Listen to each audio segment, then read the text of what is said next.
Hello, my name is Jaden Yam, and I conducted my research under Dr. Anderson in the psychology department here at Presbyterian College, and my project was looking at cross-cultural visual perception.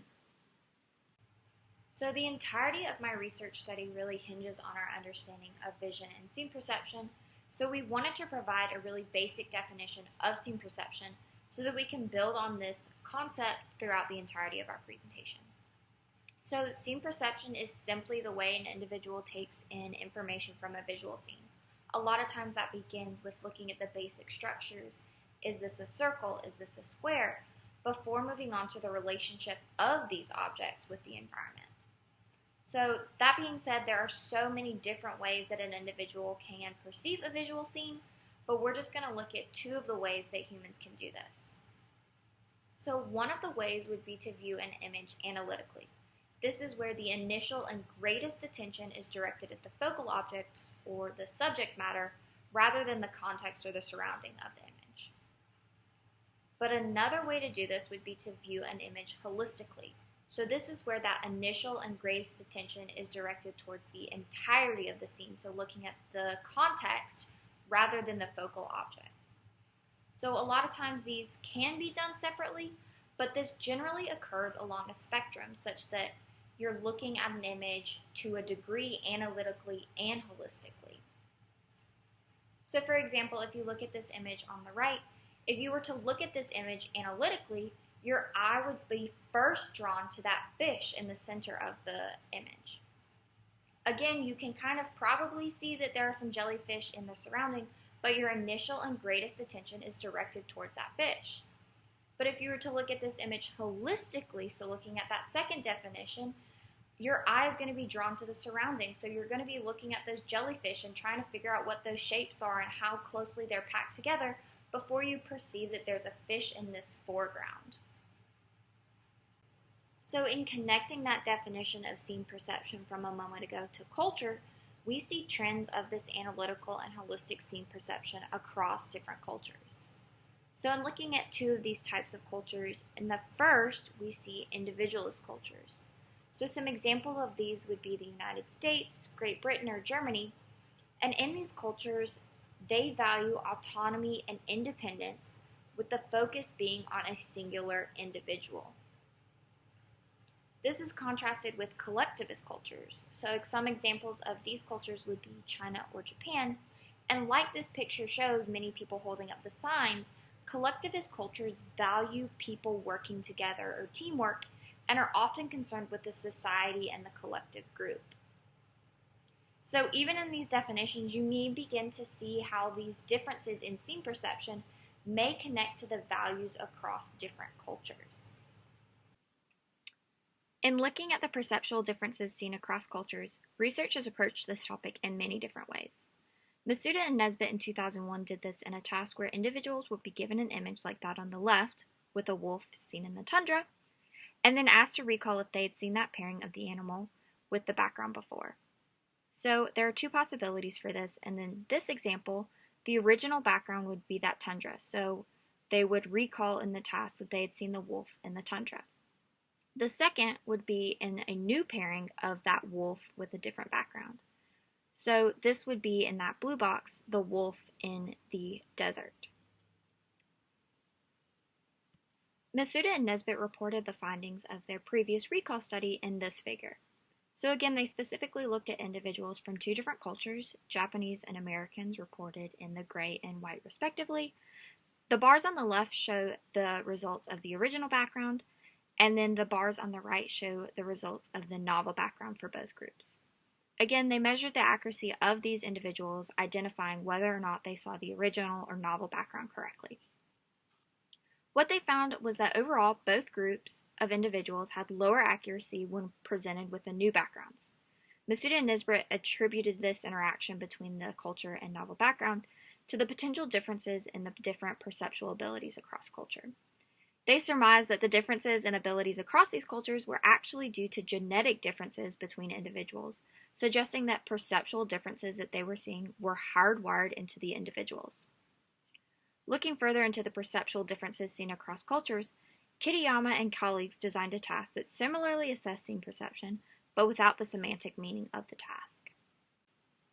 This is the Kitayama task that assessed scene perception without semantic meaning. So in the frameline task, or FLT, this would be an example of the original stimulus that a participant may see.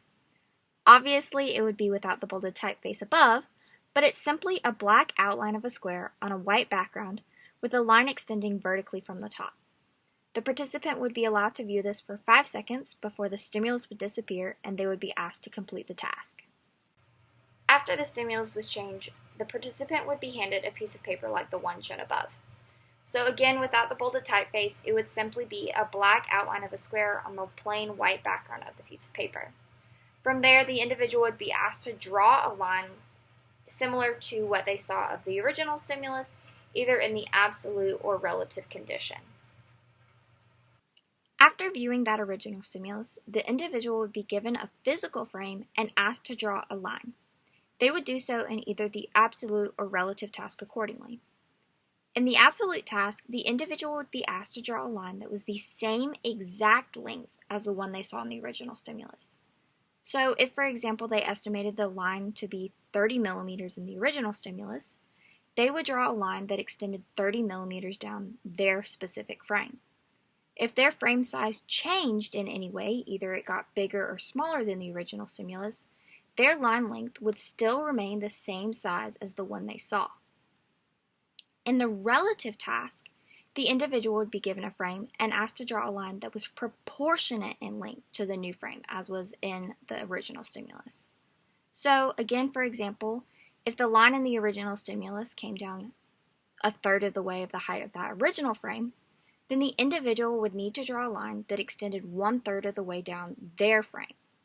Again, if their frame changed size, their line would need to change size accordingly to match their specific frame.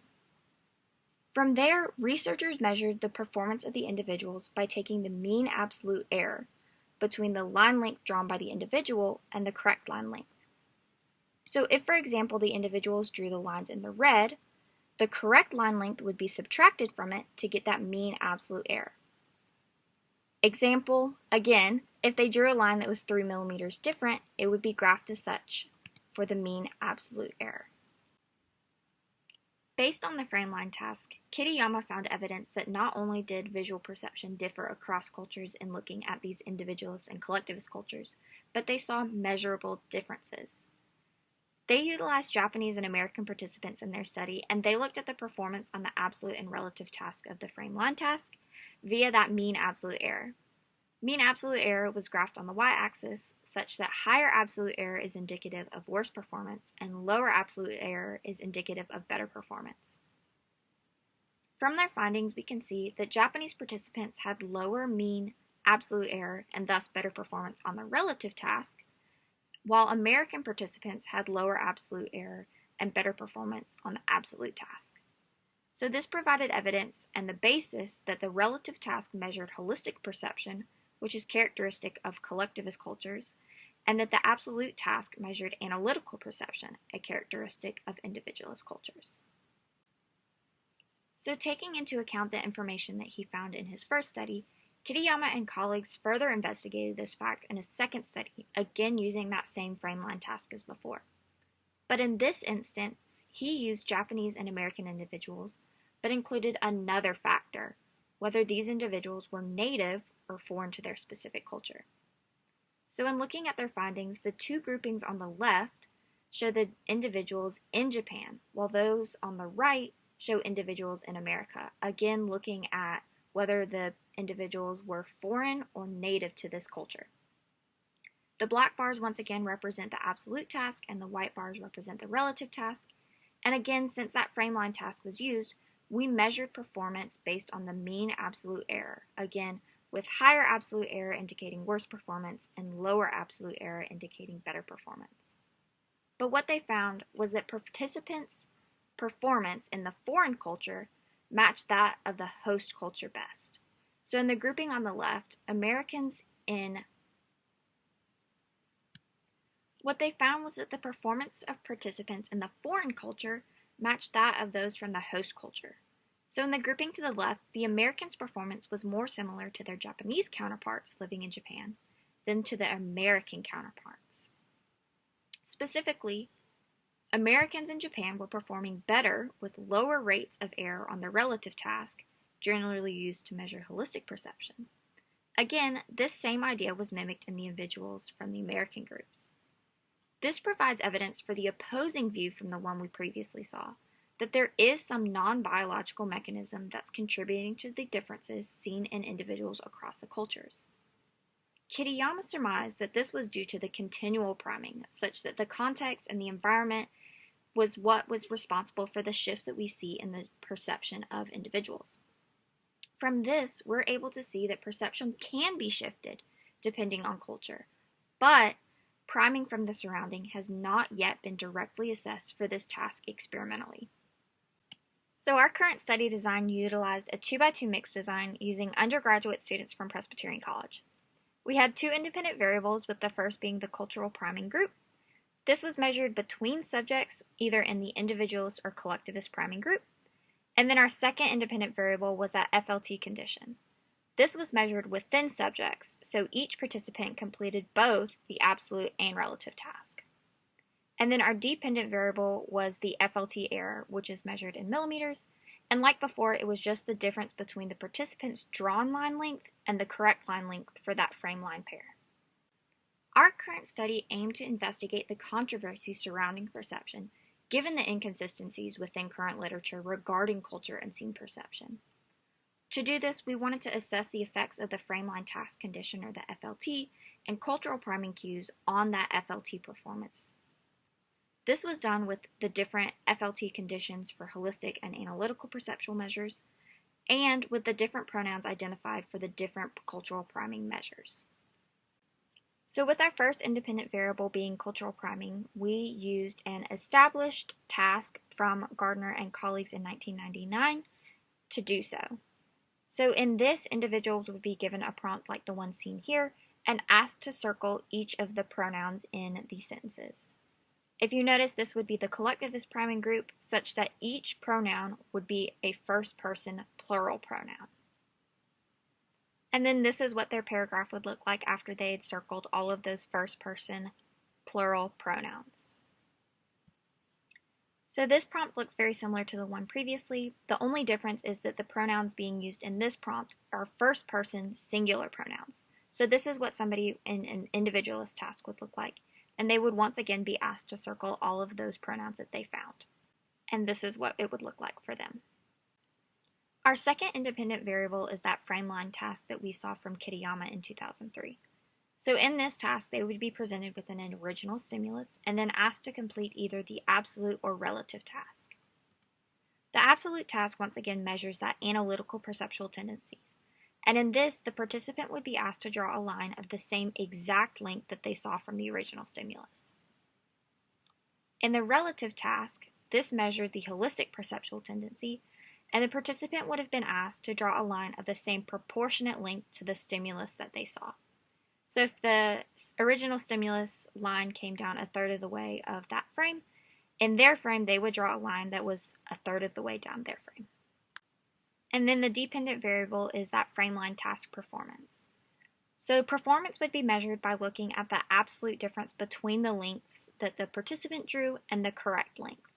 So again, that would be measured in millimeters, but simply if the individual drew the red line on either of these tasks, that measurement would be subtracted from the actual length in the black, and that would give you the mean absolute error to be graphed. The last piece of our study that we wanted to highlight was this demographic questionnaire. This would be completed after all of the tasks were performed just to gather some basic participant data, and the questions included those about a history of neurological disorders or impairment that would affect memory or vision on these such tasks, if they had normal or corrected normal vision, and then their ethnicity. Data collection occurred in 2 parts. So during this first half of data collection, the participant came in, and the informed consent was obtained, and the basic study tasks were explained. From there, they were allowed to practice both the frameline task condition and the pronoun recognition task just to ensure some basic understanding.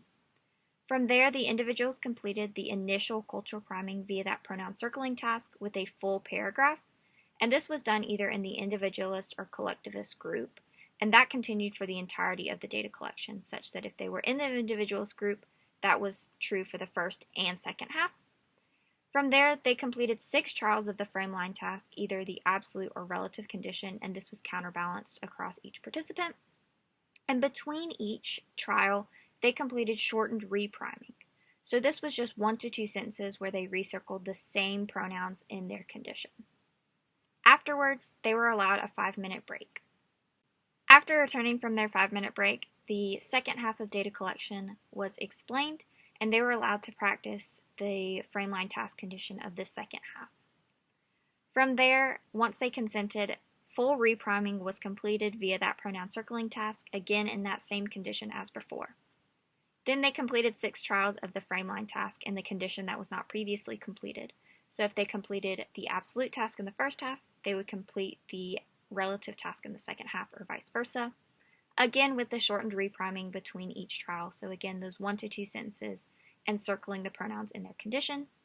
And after all that was completed, they were debriefed and allowed to complete that demographic questionnaire that we discussed. Now we'll move through our hypotheses and the results that we found. We tested a total of 37 undergraduate students at Presbyterian College. 2 of these participants' data were excluded, one as an extreme outlier and then the other due to technical difficulties during the task, but this left us with 35 participant data to be analyzed. So 17 of those were in the individualist prime, and then 18 of those were in the collectivist prime. Our first hypothesis was that there would be a main effect of FLT condition, with the absolute task having lower error rates and thus better performance than the relative task. To us, that would indicate that the sample was performing in such a way that matched their cultural surroundings. We assumed most of our participants would be from an individualist culture since we're pulling participants from the US and that we're here in Clinton, South Carolina, so this would match the previous study's findings that individuals from individualist cultures would perform better on the absolute task. What we found was a main effect of FLT condition, but with the relative task yielding lower error rates than the absolute task. And this was actually a reversal of our initial hypothesis. And it indicated a significant difference in performance in the absolute and relative task, just opposite from our original hypothesis. This indicated that individuals performed better on their relative task with a lower marginal mean of 4.79, as compared to the individual's marginal mean in the absolute task of 11.07. In this graph, you can really see that significant difference in performance across the absolute and relative tasks that we were discussing previously. So in this, you can see that the absolute task had a higher marginal mean of that FLT error compared to that relative task, again from that 11.07 to that 4.79. Our second hypothesis was that there would not be a main effect of cultural priming. And this would indicate that the nature of the priming cues did not impact FLT performance one way or another. So the individualist or collectivist would not necessarily perform better than the other based on the priming that they were receiving. And we found no main effect of this cultural priming. So this indicated that neither priming group, either the individualist or collectivist, had an advantage over the other on this FLT task performance. In this graph, you can see that there was no significant difference in the priming condition on FLT error. Both the individualist and collectivist groups performed similarly and had no advantage based on the condition that they were assigned. Our third hypothesis was that those who were primed with the individualist cues would yield lower error rates and thus better performance in the absolute task than those that were primed with the collectivist cues. Oppositely, our fourth hypothesis was that those who were primed with the collectivist cues would yield lower error rates and better performance on the relative task than those that were primed with the individualist cues. But what we found was that there was no interaction effect between priming and an FLT task. So this graph looks at the cultural priming conditions of the individualist and collectivist, with the red line being the relative task and the blue line being the absolute task, and then looked at those mean FLT errors. So from this, we can see that there was no interaction effect in any of this, and it means that we did not have evidence that the FLT performance changed based on the combination of priming cues and FLT task condition. Based on these findings, neither of our previous third and fourth hypotheses were supported.